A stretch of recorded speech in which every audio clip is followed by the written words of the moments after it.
Xin chào. Bienvenue sur ma chaîne Humanity and Harmony, la chaîne qui inspire la joie d'être humain et la puissance d'être soi. Je suis Thuy Duong, la créatrice de la chaîne, et avant de rentrer dans le vif du sujet sur la langue vietnamienne, vous allez comprendre mais quel est le lien avec la chaîne.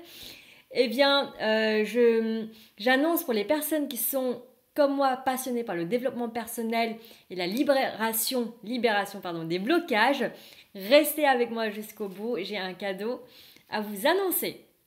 Alors, pour les personnes qui ne me connaissent pas, justement, je suis vietnamienne, je suis née à Hanoi au Vietnam. Et je suis venue en France à l'âge de 16 ans grâce à une bourse. Et cela fait maintenant 20 ans que je suis en France. Donc, devinez un peu mon âge. Donc, comme vous voyez, je parle parfaitement français, mais aussi vietnamien, puisque j'ai grandi et j'ai fait les études là-bas. Mình nói tiếng Việt. Voilà, donc l'accent du Nord. Dans mon métier...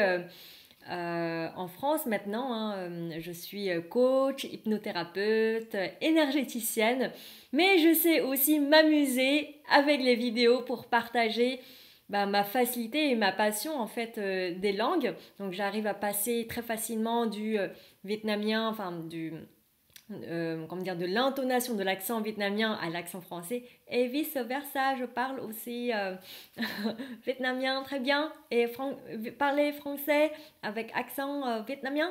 Voilà, comme ça.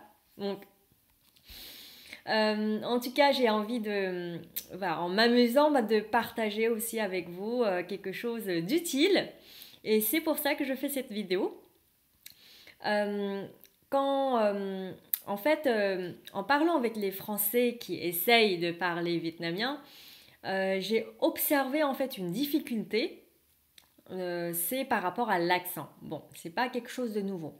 Mais je vais vous donner un tips, une astuce justement pour améliorer ça, parce que comme vous savez, au Vietnam, en tout cas, dans le langage, l'accent est primordial. Vous changez d'accent, ça change tout le sens du mot.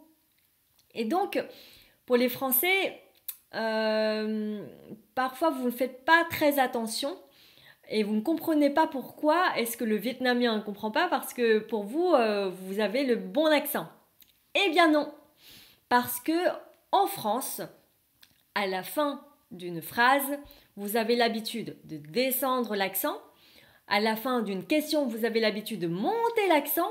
Et au milieu d'une phrase, lorsque vous n'avez pas terminé votre idée, vous montez l'accent. Et donc, rien que ça change tout pour un vietnamien.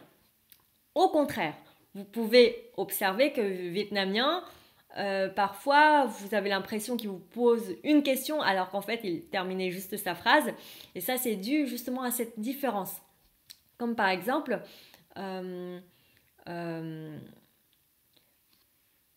voilà.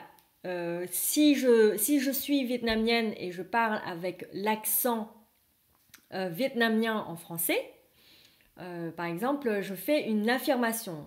C'est tu es à Paris maintenant. Voilà. Tu es à Paris maintenant. Donc ça, c'est une affirmation. Avec l'accent vietnamien, il va dire tu es à Paris maintenant. Eh ben, un Français va douter un petit peu et va penser qu'il va poser une question. Or, ce n'est pas le cas. C'est juste parce qu'en vietnamien, en fait, quand il n'y a pas d'instruction, d'accent, du coup, on fait comme si c'était un accent neutre. Et l'accent neutre, ça fait un peu niais. Maintenant, comment ça va? Voilà. Eh bien... tout comme j'ai fait une vidéo en vietnamien pour expliquer cette problématique-là aux Vietnamiens pour qu'ils puissent s'améliorer en français dans leur intonation en tout cas, je fais la même chose en français, pour les Français. Et donc, premièrement, c'est prenez conscience de votre habitude, de cet accent. Ce qui fait que même si vous le savez déjà, par rapport à la prononciation, même si vous savez comment bien prononcer, tout d'un coup, quand vous parlez naturellement, eh bien, cette habitude française reprend le dessus. Simplement, par exemple, avec le xin chào. Xin chào. L'accent de ciao descend. En français, quand vous dites bonjour, vous allez dire bonjour. Vous voyez, l'accent monte. Et donc, ce qui fait que, par habitude, quand vous dites bonjour en vietnamien, vous dites xin chào. Non. Vous changez complètement le sens. Parce que le ciao, qui pour nous, du coup, on l'entend comme un accent qui monte, et le ciao, tout seul, veut dire, désigne en fait une soupe de riz. Donc, vous me demandez une soupe de riz. Alors attention, si vous rentrez dans un restaurant, vous dites bonjour, parce que là, vous allez vous retrouver avec une soupe de riz. Non, c'est xin chào. Prenez l'habitude de respecter strictement l'accent et prenez conscience à chaque fois que votre habitude de français prend le dessus par rapport à l'accent. Pareil, sur une question comme comment ça va, en vietnamien c'est khỏe không. Mais sauf que comme le français va dire comment ça va, encore une fois ça monte, en vietnamien il va dire khỏe không. Khỏe không. Et không, c'est, vous changez déjà l'accent, c'est accent aigu. Donc c'est khỏe không. Voilà. Pour les personnes qui veulent voir comment ça s'écrit, bon, bah, je le mets en fait dans la description. Le xin chào khỏe không et puis les autres phrases que je vais dire en vietnamien. Alors, et troisième cas, c'est que en milieu de phrase, le français va augmenter en fait le ton aussi.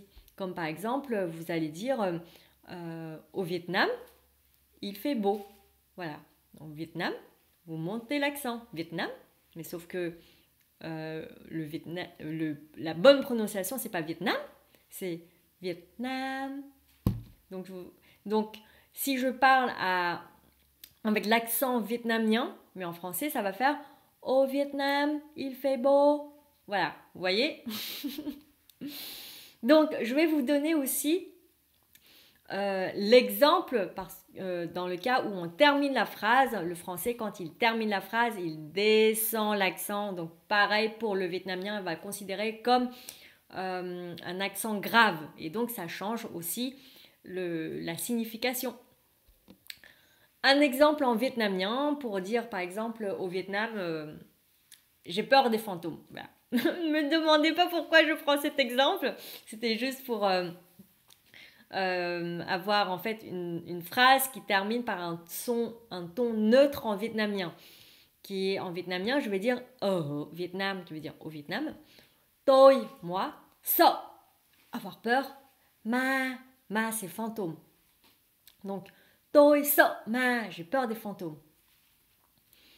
Et si le français qui a l'habitude de descendre l'accent, il va dire au Vietnam, avec l'accent en français, au Vietnam, donc déjà il monte au Vietnam, tôi sợ ma. Donc du coup ma. Le ma en vietnamien tout seul veut dire mais. Mais comment faire mais, voilà, M-A-I-S. Donc ça n'a pas de sens pour nous. Et si jamais, dans le cas où vous faites une exclamation, donc vous augmentez le ton, vous allez dire au Vietnam, tôi sợ ma. Sợ ma, j'ai peur. Tôi sợ ma. Et bien ma, le ma avec accent aigu, ça fait ma. Et ma veut dire maman dans le langage du Sud. Donc, la personne va comprendre au Vietnam, tu as peur de ta mère. Là, on va pas comprendre, c'est pas pareil que d'avoir peur des fantômes. D'où l'importance de bien se concentrer vers la fin de la phrase et en milieu de phrase quand vous faites un stop, de ne pas reprendre le dessus avec votre habitude. Donc c'est Vietnam. Bien l'accent neutre. Tôi sợ ma. Voilà, comme ça. Et puis, si vous êtes intéressé par d'autres cours de vietnamien, donc vous pouvez regarder ma playlist que je mets en description de ce commentaire en description de cette vidéo. Donc c'est une playlist sur la langue vietnamienne et aussi la culture vietnamienne.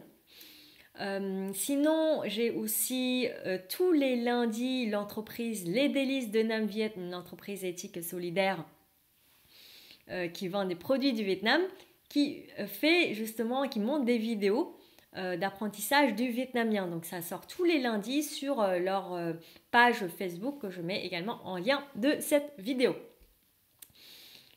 Alors, est-ce que vous avez aimé mon explication? Est-ce que ça a été amusant pour vous? Eh bien, je suis pareil dans mon accompagnement, dans mon travail d'accompagnante pour l'humain, puisque a priori, j'ai l'art de rendre léger ce qui paraît lourd. Eh oui. Et là, j'en viens au fameux cadeau dont j'ai parlé au début de cette vidéo.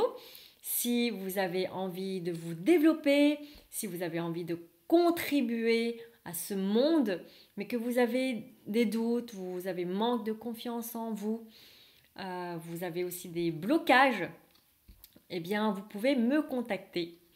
Et le cadeau, c'est que j'organise un atelier en visio Zoom. C'est gratuit, c'est offert. Cet atelier aura lieu le 25 mai 2022 à 19h30, heure française, sous le thème de les origines des blocages et comment les libérer. Si ce thème vous intéresse, eh bien, contactez-moi ou en tout cas, remplissez le questionnaire qui est en lien dans cette vidéo. Si vous n'êtes pas disponible, remplissez-le quand même et il y a une partie qui indique que vous êtes intéressé pour recevoir les prochaines dates des ateliers ou des ateliers du même thème. Voilà. Donc, vous pouvez aussi aller sur mon site internet Humanity and Harmony pour avoir plus d'informations sur moi. Et également, vous pouvez y télécharger un guide qui partage les clés pour avancer dans la vie avec joie et clarté. Voilà. Si vous avez aimé la vidéo, je vous invite à la liker. Vous pouvez aussi liker ma chaîne YouTube si cela n'est pas fait. Et faites une visite de ma chaîne. Il y a plusieurs playlists avec plein de sujets. Aussi beaucoup autour du développement personnel parce que c'est ma passion. J'ai plusieurs casquettes en tant que coach, holistique, hypnothérapeute, manipulateur, kinésiologue, énergéticienne, humano-dentosophe. Bon, voilà, je vous laisse découvrir un peu tout ça. Et si ce n'est pas fait encore, appuyez sur la cloche pour activer les notifications et recevoir justement les notifications des vidéos que je sors sur ma chaîne.